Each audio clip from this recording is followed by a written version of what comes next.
ഇപ്പോൾ നമ്മുടെ ഇന്ത്യൻ പ്രധാനമന്ത്രി കഴിഞ്ഞ ദിവസം ഓസ്ട്രേലിയൻ സന്ദർശനമൊക്കെ നടത്തി തിരികെ വന്നു. അപ്പോൾ ഓരോ സന്ദർശനത്തിനും ഓരോ ഉദ്ദേശ ലക്ഷ്യങ്ങളുണ്ടെന്നുള്ള പറയുന്ന പോലെ കഴിഞ്ഞ ദിവസത്തെ ഈ സന്ദർശനത്തിന് ശേഷം നമുക്ക് അറിയാൻ കഴിയുന്നത് ഓസ്ട്രേലിയയിൽ നിന്ന് യുറേനിയം ഇറക്കുമതി ചെയ്യാൻ പോകുന്നു എന്നാണ്. അപ്പോൾ ഇങ്ങനെ ഇറക്കുമതി കരാറായി എന്ന് പറയും. യുറേനിയം ഇന്ത്യയിൽ ഇല്ലേ ഒന്ന് പറയാം. ഇപ്പൊ ഈ നടക്കുന്ന യുദ്ധം മൊത്തത്തിൽ യുറേനിയത്തിന് വേണ്ടിയാണ്. ആദ്യം എന്താണ് യുറേനിയം എന്ന് മനസ്സിലാക്കും.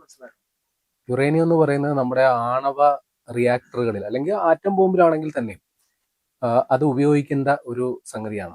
ഒരു രാസവസ്തു എന്ന് വേണമെങ്കിൽ പറയാം. പ്രകൃതിയാലുള്ള ഒരു മൂലകമാണ്. അപ്പൊ ഇതിന്റെ പ്രത്യേകത, ഇതിലോട്ട് നമുക്ക് ഈ ന്യൂക്ലിയർ ഫിഷൻ എന്ന് പറയുന്നൊരു പരിപാടിയുണ്ട്.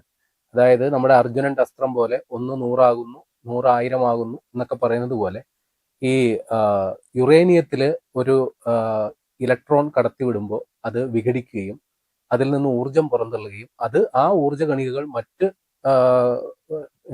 യുറേനിയം തന്മാത്രകളെ വിഘടിപ്പിക്കുകയും അത് ഊർജം അങ്ങനെ ഭീകരമായ ഒരു ഊർജം അല്ലെങ്കിൽ താപം പുറന്തള്ളുന്നു. അത് നമുക്ക് ആ ഊർജം ഉപയോഗിച്ച് വൈദ്യുതി അല്ലെങ്കിൽ ആ താപം ഉപയോഗിച്ച് വൈദ്യുതി ഉൽപ്പാദിപ്പിക്കും. ഇതാണ് പൊതുവിൽ നടക്കുന്നത്. ആറ്റം ബോംബിൽ നടക്കുന്ന ഇതേ പരിപാടി തന്നെ. ചെറിയ ഒരു യുറേനിയത്തെ വിഘടിപ്പിക്കുമ്പോൾ അതിൽ നിന്നുണ്ടാകുന്ന ഊർജ്ജ പ്രവാഹം അത് അനിയന്ത്രിതമായി പെരുകുന്നു. 1 100 100 1000 ആ തന്മാത്രകൾ പെരുകുന്നു. അത് വലിയൊരു സ്ഫോടനമായി മാറുന്നു. ഇതാണ് ആറ്റം ബോംബിൽ നടക്കുന്നത്. അപ്പൊ പ്രകൃതിയാൽ ഇങ്ങനെ നമുക്ക് ഈ വിഘടിപ്പിക്കാൻ സാധിക്കുന്ന ഏക സംഗതി അല്ലെങ്കിൽ ഏറ്റവും അനുയോജ്യമായ സംഗതി യുറേനിയമാണ്. ഈ യുറേനിയം രൂപപ്പെടുന്നത് പതിറ്റാണ്ടുകൾ നൂറ്റാണ്ടുകളൊക്കെ നീണ്ടു നിൽക്കുന്ന ഒരു രാസപ്രവർത്തനത്തിലൂടെ സംഗതി നടക്കുന്നതാണ്. ഇപ്പൊ നമുക്കറിയാം, നമ്മുടെ ഭൂമിയുടെ ഉള്ളിൽ തിളച്ചു മറിഞ്ഞുകൊണ്ടിരിക്കുകയാണ്. ചില വിശ്വാസ പ്രമാണങ്ങൾ അനുസരിച്ച് നരകം, പാതാളം താഴെയാണെന്നൊക്കെയാ പറയുന്നത്. തിളച്ചു മറിഞ്ഞു കിടക്കുന്നു. അപ്പൊ ഇതില് നമ്മുടെ ഈ ഭൂമിയുടെ ഉപരിതലത്തിന്റെ തൊട്ടു താഴെ ഇങ്ങനെ ദ്രവാവസ്ഥയിൽ പാറയും മറ്റ് രാസവസ്തുക്കളും വാതകങ്ങളും എല്ലാം ദ്രവാവസ്ഥയിൽ തിളച്ചു മറിഞ്ഞ് ഏതാണ്ട് ആയിരക്കണക്കിന് ഡിഗ്രി സെൽഷ്യസ് വരെ ഊഷ്മാവിൽ തിളച്ചു മറിഞ്ഞു കിടക്കുന്ന ഒരു അവസ്ഥയാണ് നമ്മൾ മാഗ്മ എന്നാ പറയുക. ഈ സംഗതി പുറത്തേക്ക് പുറന്തള്ളുമ്പോൾ മറ്റ് രാസപ്രവർത്തനങ്ങൾക്കൊക്കെ വിധേയമായിട്ട് അത് തണുത്ത് അത് പുറത്തുള്ളുമ്പോൾ നമ്മുടെ ഈ അഗ്നിപർവ്വത സ്ഫോടനം ഒക്കെ വരുമ്പോൾ ലാവാ പ്രവാഹം എന്ന്, ഈ മാഗ്മ പുറത്തേക്ക് വരുമ്പോൾ ലാവാ പ്രവാഹം എന്ന് പറയും. ഈ പുറത്തു വരുന്നതിൻ്റെ ഇടയ്ക്ക് വീണ്ടും രാസപ്രവർത്തനങ്ങൾക്കൊക്കെ വിധേയമായിട്ട് ഇതിനുള്ളിലുള്ള പല ഘടകങ്ങൾ അവിടെ ഇവിടെ ആയിട്ടൊക്കെ അവശേഷിക്കും. അപ്പൊ അങ്ങനെ ഇപ്പൊ ക്രിസ്റ്റൽ രൂപത്തിൽ വരുന്ന മറ്റു ധാതുക്കളുമായിട്ട് കൂടിച്ചേരാതെ മാറി നിൽക്കുന്ന ഒരു സംഗതിയാണ് ഈ യുറേനിയം. അത് നമ്മുടെ ഭൂമിക്കടിയിൽ വെള്ളമുണ്ടല്ലോ, അപ്പൊ വെള്ളവുമായിട്ട് ചേർന്ന് ഇത് ഏതെങ്കിലും ഒരു ഭാഗത്തായിട്ടൊക്കെ ഒഴുകി മാറിക്കൊണ്ടിരിക്കും. ചിലപ്പോൾ പാറയിടുക്കുകളിൽ ഒഴിഞ്ഞ ഏരിയയിലോട്ടായിരിക്കും ഇത് കേന്ദ്രീകരിക്കുക. ഇപ്പൊ ഇന്ത്യയിലും യുറേനിയം ആവശ്യത്തിനുണ്ട്. പക്ഷെ ഇന്ത്യയിൽ കണ്ടെത്തിയ യുറേനിയത്തിന് ക്വാളിറ്റി പോരാ, ഗുണനിലവാരം കുറഞ്ഞ യുറേനിയമാണ്. അതുകൊണ്ട് നമ്മുടെ രാജ്യത്തിന്റെ ഊർജ ആവശ്യത്തിന്റെ 25% പോലും കഷ്ടിച്ച് നമുക്ക് നിറവേറ്റാൻ പറ്റുന്നില്ല. ഇപ്പൊ പറയുകയാണെങ്കിൽ ജാർഖണ്ഡ്, ആന്ധ്രാപ്രദേശ് ഇവിടങ്ങളിലൊക്കെ യുറേനിയം ഖനനം നടക്കുന്നുണ്ട്. പക്ഷെ വളരെ കുറഞ്ഞ നിലവാരത്തിലുള്ള യുറേനിയമാണ്. അതുകൊണ്ട് നമുക്ക് നിലവിൽ നമ്മുടെ ഊർജ ആവശ്യങ്ങൾ നിറവേറ്റാനായിട്ട് നമുക്ക് ഇറക്കുമതി ചെയ്തേ പറ്റൂ. അപ്പൊ നിലവിൽ കസാക്കിസ്ഥാൻ, റഷ്യ അതേപോലെ രാജ്യങ്ങളിൽ നിന്നൊക്കെ നമ്മൾ ഇറക്കുമതി ചെയ്യുന്നുണ്ട്. അപ്പൊ ഇവിടെ നമ്മൾ സുപ്രധാനമായ ഒരു കരാർ ഓസ്ട്രേലിയയുമായിട്ട് ഉണ്ടാക്കുന്നു. അത് സിവിൽ ന്യൂക്ലിയർ കോഓപ്പറേഷൻ എഗ്രിമെന്റ് എന്നാണ് കരാറിന്റെ പേര് തന്നെ.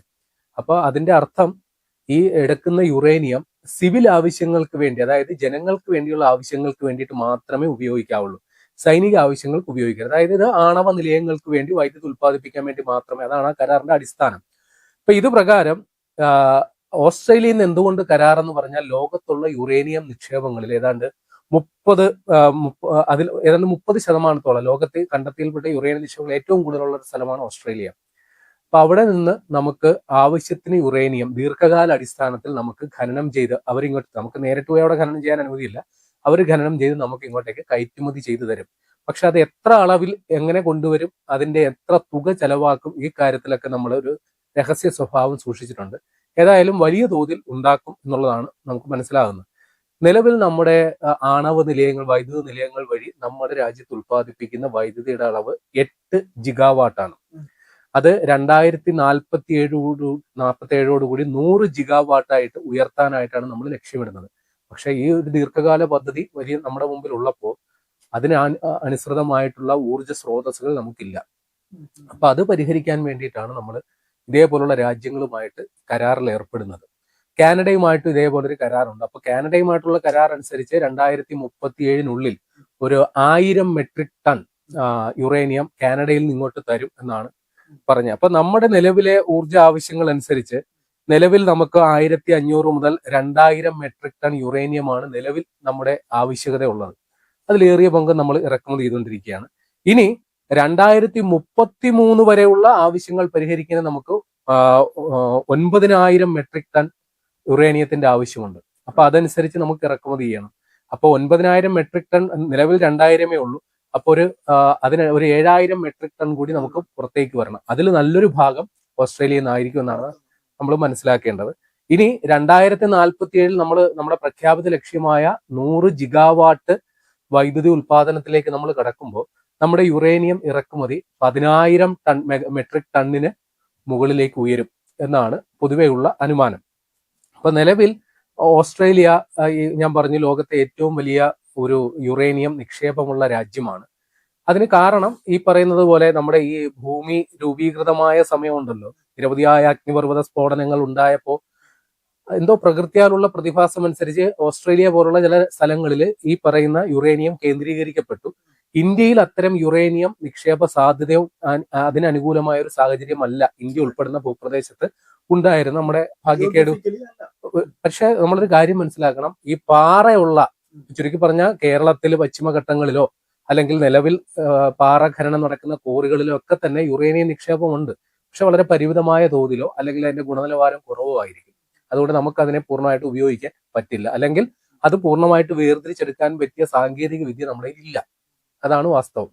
അപ്പൊ നിലവിൽ ഓസ്ട്രേലിയയുമായിട്ട് നമ്മൾ ഉണ്ടാക്കുന്ന ഈ കരാർ വളരെ പ്രധാനമാണ്. കാരണം ചൈന ഇവിടെ വലിയൊരു നിർണായക ശക്തിയാണ്. ഇന്ത്യയുടെയും ചൈനയുടെയും ഭൂമി ഏതാണ്ട് അവസ്ഥ തുല്യമാണ്. പക്ഷേ ഇന്ത്യയെക്കാൾ കൂടുതൽ യുറേനിയം നിക്ഷേപം ചൈനയ്ക്കുണ്ട്. അതും ഈ ഗുണനിലവാരം കുറഞ്ഞതാണെങ്കിലും അവർ വലിയ രീതിയിൽ കൂടുതൽ സയന്റിഫിക് ആയിട്ട് കൂടുതൽ ടെക്നോളജി ഒക്കെ ഉപയോഗിച്ചുകൊണ്ട് വലിയ രീതിയിൽ അവർ യുറേനിയം ഖനനം നടത്തുന്നുണ്ട്.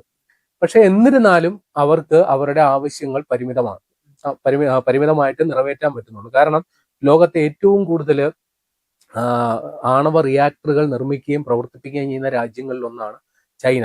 അവരുടെ വ്യവസായ ശൃംഖലകൾ അത്രയ്ക്ക് വലുതാണ്, അതിന് ഊർജ്ജ ആവശ്യമുണ്ട്. അതുകൊണ്ട് തന്നെ അപ്പൊ അവർക്ക് ഇതേപോലെ ഇന്ത്യയെ പോലെ തന്നെ അവർക്കും വലിയ തോതിൽ യുറേനിയത്തിന്റെ ആവശ്യമുണ്ട്. അപ്പൊ അവര് ലോകരാജ്യങ്ങളിലെല്ലാം നടന്ന് അവർ ചെയ്യുന്ന പരിപാടി, ഈ ക്വാറി കമ്പനികളുണ്ടല്ലോ, അവരുടെ ഓഹരികൾ വാങ്ങിക്കൂട്ടുക.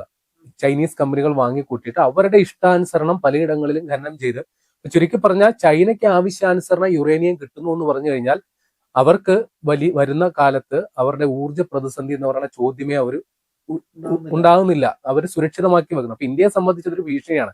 കാരണം യുറേനിയം നിക്ഷേപം എന്ന് പറഞ്ഞാൽ വളരെ പരിമിതമാണ്, ചില രാജ്യങ്ങളിൽ മാത്രമേ അതുള്ളൂ. അപ്പൊ എല്ലായിടവും ചൈന കടന്നു കയറി അവരങ്ങ് അടങ്കലങ്ങ് വാങ്ങിച്ചുകൊണ്ടിരിക്കുക, മൊത്തത്തിൽ അവരുടെ കീഴിൽ കൊണ്ടുവരിക, അവരതിന്റെ ഉടമസ്ഥരാകുകയാണ്. അപ്പോൾ ഇപ്പൊ ഉണ്ടാക്കിയിരിക്കുന്ന ഈ കരാർ ഇന്ത്യയെ സംബന്ധിച്ച് വളരെ പ്രധാനമാണ്. ഓസ്ട്രേലിയയെ സംബന്ധിച്ച് അതിലും ചില സംഗതികൾ കൂടിയുണ്ട്. ഓസ്ട്രേലിയ ഒരു ഘട്ടത്തിൽ ഇന്ത്യക്ക് യുറേനിയം തരാനായിട്ട് സന്നദ്ധമായിരുന്നില്ല. കാരണം അതിന് കുറച്ച് പഴയകാല ചരിത്രം നോക്കണം. നമ്മൾ പൊഖ്രാനിൽ 2 വട്ടങ്ങളായിട്ട് നടത്തിയ ആണവ പരീക്ഷണങ്ങൾ. അപ്പൊ അതിനുശേഷം ഈ ആണവ ഇന്ധനം വിതരണം ചെയ്യുന്ന രാജ്യങ്ങളുടെ കൂട്ടായ്മയുണ്ട്, NSG എന്നാണ് പറയുക. അപ്പൊ ഇവര് ഇന്ത്യക്ക് ഒരു വിലക്ക് ഏർപ്പെടുത്തിയിരുന്നു. കാര്യം ഇന്ത്യക്ക് ഈ ആണവ ഇന്ധനം കൊടുത്തു കഴിഞ്ഞാൽ അതുകൊണ്ട് ആറ്റം ബോംബ് ഉണ്ടാക്കും പോകും എന്നുള്ളതായിരുന്നു അവരുടെ ഒരു ആശങ്ക. പക്ഷേ അടൽ ബിഹാരി വാജ്പേയിയുടെ കീഴില് ഒരു അവസാനമായിട്ടൊരു ആറ്റം ബോംബ് പരീക്ഷണം നടത്തിയതിനു ശേഷം ഇന്ത്യ സ്വയം പ്രഖ്യാപിച്ച ഒരു നിലപാടുണ്ട്. ഇനി, അല്ലെങ്കിൽ ലോകരാജ്യങ്ങളെ ബോധ്യപ്പെടുത്തിയത്, ഇനി ഒരു ആണവ പരീക്ഷണത്തിന് രാജ്യം മുതിരില്ല. അത് മാത്രമല്ല, നമ്മുടെ രാജ്യത്ത് ഈ ആണവ ബോംബ് ഉണ്ടാക്കാനായിട്ടുള്ള സാങ്കേതിക വിദ്യയും സാമഗ്രികളും ഉണ്ടെങ്കിലും അതൊരു കാരണവശാലും മറ്റൊരു ശക്തിക്കോ മറ്റൊരു രാജ്യത്തിനോ നമ്മൾ പകർന്നു കൊടുത്തിട്ടില്ല. നമ്മുടെ മാത്രം കസ്റ്റഡിയിലായിട്ടിരിക്കുന്നു. അപ്പൊ നമ്മൾ ഉത്തരവാദിത്ത ബോധമുള്ള ഒരു ആണവ പദ്ധതിയാണ് നമ്മുടെ രാജ്യത്തിനുള്ളത്. അത് മനസ്സിലാക്കി. പിന്നെ 2006 അമേരിക്കയുമായിട്ട് നമ്മൾ ഈ ആണവ സഹകരണ കരാർ ഒപ്പിട്ടു. അപ്പൊ അത് ഈ ആണവ ഇന്ധനം സപ്ലൈ ചെയ്യുന്ന രാജ്യങ്ങളെ വലിയ രീതിയിൽ പ്രേരിപ്പിച്ചു. അതും പോരാഞ്ഞ് ഇന്ത്യ ഒരു വികസിത രാജ്യമായി മാറിക്കൊണ്ടിരിക്കുകയാണ്. അപ്പൊ നമുക്ക് നിരവധിയായ ഫാക്ടറികൾക്ക് വേണ്ട ഊർജ്ജ ആവശ്യങ്ങൾക്ക് വേണ്ടിയിട്ട് നിരവധി ആണവ റിയാക്ടറുകൾ സ്ഥാപിക്കേണ്ടതുണ്ട്. അതുമായി അനുബന്ധ പദ്ധതികൾ സ്ഥാപിക്കേണ്ടതുണ്ട്.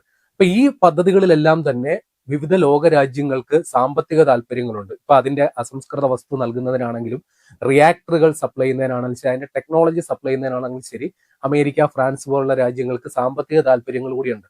അപ്പൊ ഇന്ത്യയെ ഇങ്ങനെ ഇരുട്ടിൽ നിർത്തിയത് കൊണ്ട് അവർക്ക് പ്രത്യേകിച്ച് നേട്ടമൊന്നുമില്ല. അപ്പൊ അതുകൊണ്ട് ഇവര് ഈ ആണവ ഇന്ധനം സപ്ലൈ ചെയ്യുന്ന രാജ്യങ്ങളെടുത്ത അനുകൂല നിലപാട് ഓസ്ട്രേലിയയെ വലിയ രീതിയിൽ സ്വാധീനിച്ചിട്ടുണ്ട്.